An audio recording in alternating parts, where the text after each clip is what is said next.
In the summer of 1999, the decisive battlefield was not a city, a desert, or an open plain. It was a wall of rock and ice above Kargil.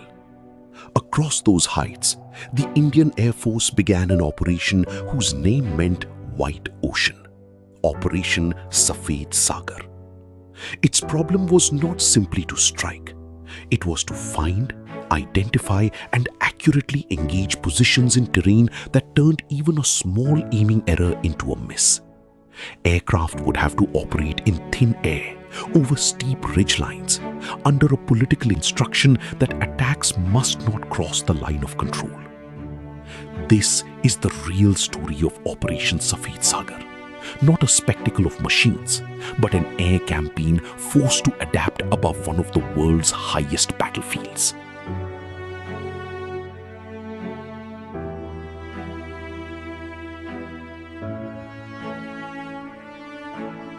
The Kargil conflict had exposed occupied positions in the mountains of the Kargil sector. The Indian Army's ground campaign was Operation Vijay. Air support was requested on 11 May. On 25 May, the Cabinet Committee on Security authorized the Air Force to attack the infiltrators, but with one crucial restriction: do not cross the line of control. That decision defined the air war. Aircraft could not simply take the most convenient route or chase a target beyond the boundary. Every mission had to solve a three-dimensional problem: mountains below, a border beside it, and an enemy using height, cover, and difficult weather to its advantage.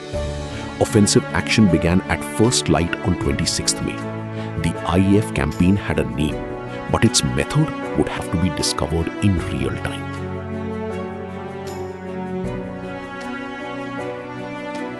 The first days brought together aircraft designed for very different missions: MiG-21s, MiG-23BNs, MiG-27s, Jaguars, Mirage 2000s, transport aircraft, and helicopters all had roles in the wider effort.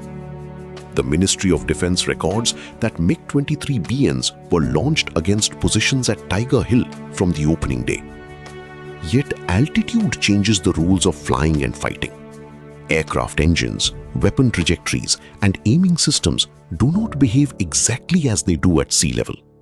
In the mountains, a bomb that misses by a few yards may disappear into a fold of terrain, leaving the intended position untouched.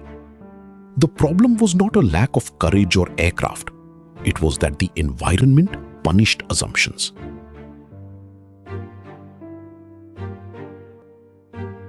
The opening days made the risk unmistakable. The IAF's official history records the loss of one fighter and one armed Mi-17 helicopter to enemy action. On 28 May, a 152 helicopter unit formation attacking positions at Tololing was hit during its breakaway. 4 airmen were killed. The response was not to repeat the same profile. Armed helicopter employment was withdrawn and fighter operations were modified to reduce exposure to the Stinger missile threat. That shift is one of the central lessons of Safed Sagar.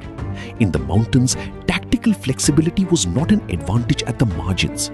It was essential to keeping the campaign viable. A fast aircraft looking down into an unfamiliar mountain valley faces a problem that is hard to see from a map. Ridges hide positions, shadows distort depth, slopes compress distance, and in thin air, weapon performance can vary in ways manufacturers never calculated for that altitude. The IAF noted that early high-level sorties did not produce the desired results because target recognition was so difficult. The answer was a continuous process of modification. Revised profiles, revised tactics, better target acquisition, and closer coordination with the forces below. Safed Sagar was therefore also a contest of observation. Before a strike could be accurate, the target had to be found and found again. The Mirage 2000 became closely associated with the campaign's move toward precision. An original Indian Air Force video dated 24th June 1999 shows a number 7 Squadron Mirage 2000 dropping a PAVE laser-guided bomb on bunkers at Tiger Hill. The importance of that image is not simply the weapon. It is what it represented, a way to engage selected targets in terrain where imprecision could make air power irrelevant. The IAF's official account describes improved accuracy once modified profiles and system use had been perfected. Precision did not make the mountains easy. It made the campaign more adaptable. And that adaptability changed the support available to operations on the ground.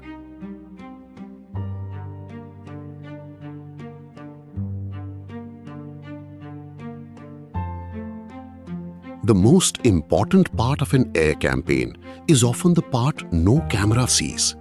The Indian Air Force describes the sequence plainly: reconnaissance, airstrike, battle damage assessment, and then another strike if the evidence requires it. That chain connected pilots, reconnaissance crews, planners, analysts, technicians, controllers, and ground forces. It also explains why a brief strike clip can be misleading when shown without context. The clip is the final seconds of a longer process of locating a position, checking the result, and deciding what comes next. By the end of the campaign, the Ministry of Defense says the IAF had flown around 5,000 strike missions, 350 reconnaissance or electronic intelligence missions, around 800 escorts, and more than 2,000 helicopter sorties for casualty evacuation and air transport. Operation Safed Sagar is remembered for aircraft and altitude, but its lasting story is the relationship between restraint and adaptation. Air power was used under the instruction not to cross the line of control. It was applied in terrain that degraded performance and hid targets. And it was continuously changed as the operational picture became clearer. The campaign also carried a human cost among pilots, helicopter crews, soldiers, and families. Any honest account must keep that cost in view. Above the Kargil heights, Safed Sagar showed that technology matters, but planning, reconnaissance, coordination, and the willingness to learn under pressure mattered just as much.